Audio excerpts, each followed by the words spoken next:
Ang Market Market ay isa sa mga kilalang mall sa Metro Manila na matatagpuan sa Bonifacio Global City o BGC sa Taguig. Sa unang tingin, tila isa lamang itong karaniwang komersyal na gusali na puno ng mga tindahan, kainan at entertainment, ngunit sa likod ng struktura nito ay naroon ng isang masalimot na makasaysayang pinagmulan na nakaugat pa sa pagbabagong anyo ng isang dating lupang militar tungo sa isang modernong sentro ng negosyo.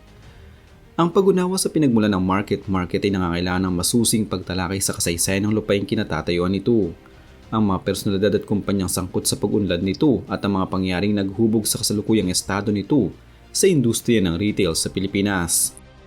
Ang lupang kinatatayuan ng Market Market ay bahagi ng malawak na lupain na dating kilala bilang Fort Bonifacio, isang base militar na pinamamahalaan ng Armed Forces of the Philippines. Ang lugar na ito ay may mahalagang papel sa kasaysayan ng bansa, lalo na noong panahon ng kolonyalismo at maging sa mga sumunod na dekada ng Republika. Subalit sa pagpasok ng dekada 90, nagsimulang magbago ang kapalaran ng lupang ito. Sa ilalim ng administrasyon ni Fidel V. Ramos, isinulong ang privatization at redevelopment ng Fort Bonifacio bilang bahagi ng mas malawak na plano upang papalakas ang ekonomiya ng bansa. Noong 1995, naitatag ang Bases Conversion and Development Authority o BCDA sa pamamagitan ng Republic Act No. 7227. Layunin ng BCDA na i-convert ang mga dating base militar sa produktibong gamit tulad ng komersyal, residensyal at industrial na proyekto. Isa sa mga pangunahing proyekto nito ay ang pagbebenta at pagpapaunlad ng bahagi ng Fort Bonifacio na kalaunan ay naging Bonifacio Global City. Ang pagmamay-ari ng lupa ay naging sentro ng ilang mahalagang transaksyon. Noong 1995, nagkaroon ng bidding para sa Fort Bonifacio property kung saan nanalo ang consortium na kinabibilangan ng Ayala Land Incorporated at Evergreen Holdings Incorporated. Ang consortium na ito ay nagtatag sa Fort Bonifacio Development Corporation o FBDC na siyang naging pangunahing developer ng lugar.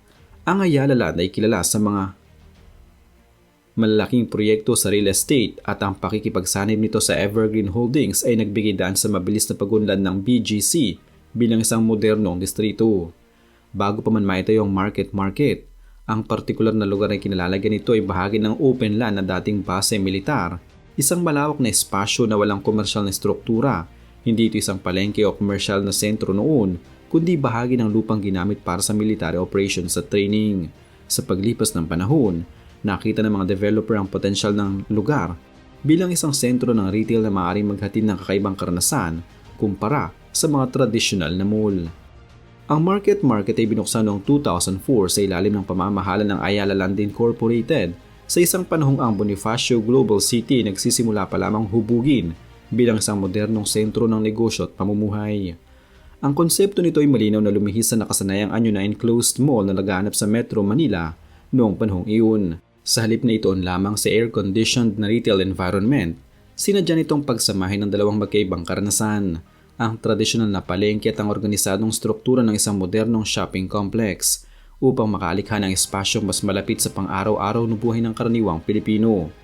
Sa loob ng mall, kapansin-pansin ang malinaw na paghahati ngunit sabay na pagsasanib ng iba't ibang uri ng pamilihan. Naroon ang wet market na nag-aalok ng sariwang karne, isda at gulay, isang elementong karaniwang matatagpuan sa mga lokal na palengke sa mga lungsod at bayan. Katabi nito ang dry market at Tiangge sections na puno ng abot-kayang damit, sapatos at iba pang gamit. Kasabay nito, makikita rin ang presensya ng mga kilalang retail brands at restaurant chains na nagbibigay ng mas formal at organisadong shopping experience. Ang ganitong kombinasyon ay hindi aksidente. Ito ay bunga ng sinadyang disenyo upang maipakita ang coexistence ng informal at formal retail sector sa isang lugar. Higit pa rito, ang arkitektura ng Market Market ay nagpapakita rin ng paglayo sa typical na mall layout. Hindi ito ganap na sarado o eksklusibong naka-aircon. Sa halip, may mga bahagi itong bukas at may natural na bentilasyon na nagbibigay ng mas palengke-like na pakiramdam.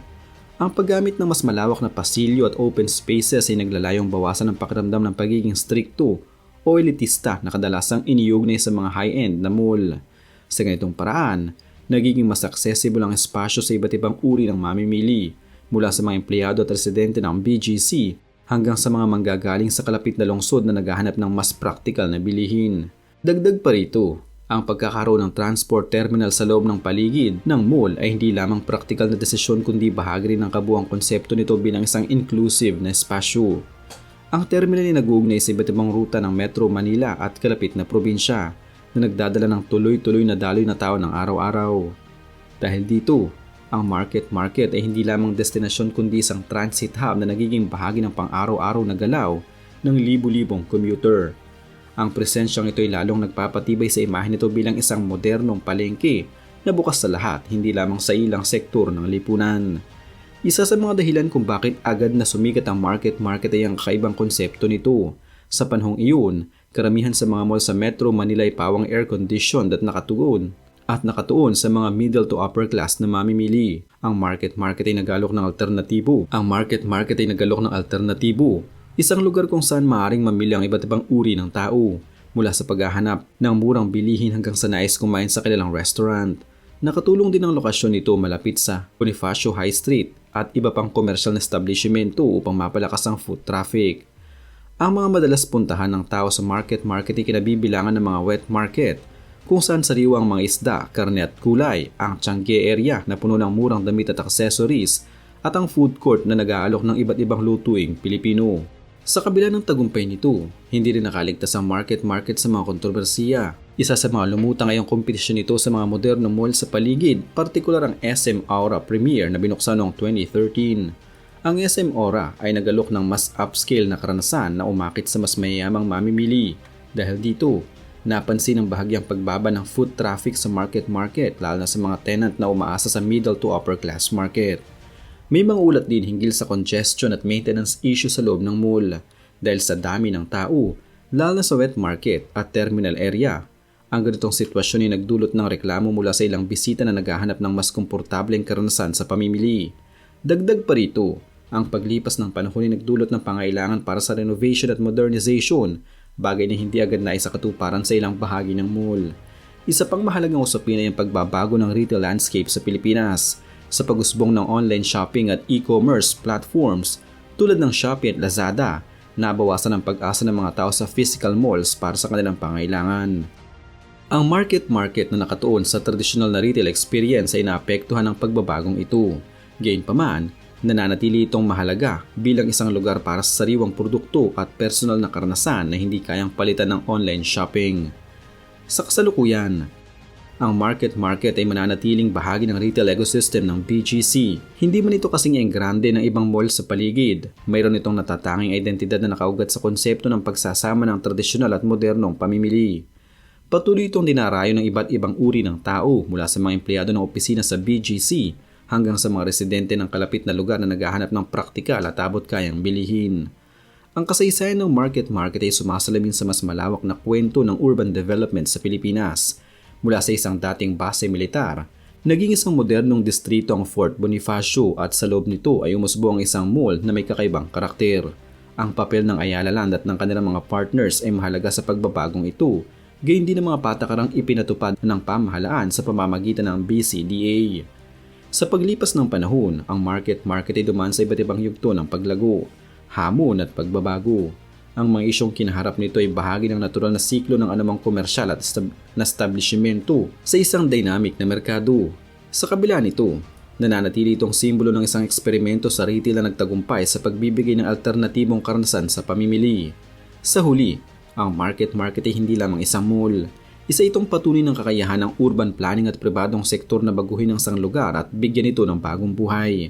Ang kasaysayan nito ay patuloy na umuusbong kasabay ng pagbabago ng lungsod ng Taguig at ng buong Metro Manila na patuloy na hinuhubog ng ekonomiya, teknolohiya at pangangailangan ng mga mamamayan.